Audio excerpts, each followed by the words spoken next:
বিএনপির কাছে জামায়াত ৩০টি আসন চেয়েছে বলে ভারতীয় পত্রিকায় প্রকাশিত মির্জা ফখরুল ইসলাম আলমগীরের সাক্ষাৎকারের বক্তব্যকে অসত্য বলে দাবি করেছে বাংলাদেশ জামায়াতে ইসলামী। জামায়াতের সহকারী সেক্রেটারি জেনারেল এহসানুল মাহবুব জুবায়ের জানিয়েছেন, আসন নিয়ে এই ধরনের কোনো আলোচনা কোনো পর্যায়েই হয়নি। এই ধরনের কোনো আলোচনা ওনাদের সাথে আমাদের কোনো পর্যায়েই হয়নি। আমাদের জানা মতো এটা একটা অসত্য বক্তব্য।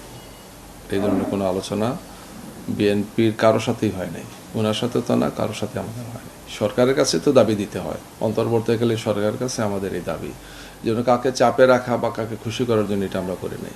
এটা আমরা জনকল্যাণেই ভেবেচিন্তেই আমরা এটা দিয়েছি। এটা শুধুমাত্র তো আমাদের দাবি না, এখন এটা একটা অর্থে বলা যায় এটা একটা জাতীয় দাবিতে পরিণত হয়েছে। আর অনেকগুলো রাজনৈতিক দল পিআর চাচ্ছে, হয়তো ফুল পিআর সবাই চাচ্ছে না, কিন্তু কোনো না কোনো ফরম্যাটে তো পিআর চাচ্ছে।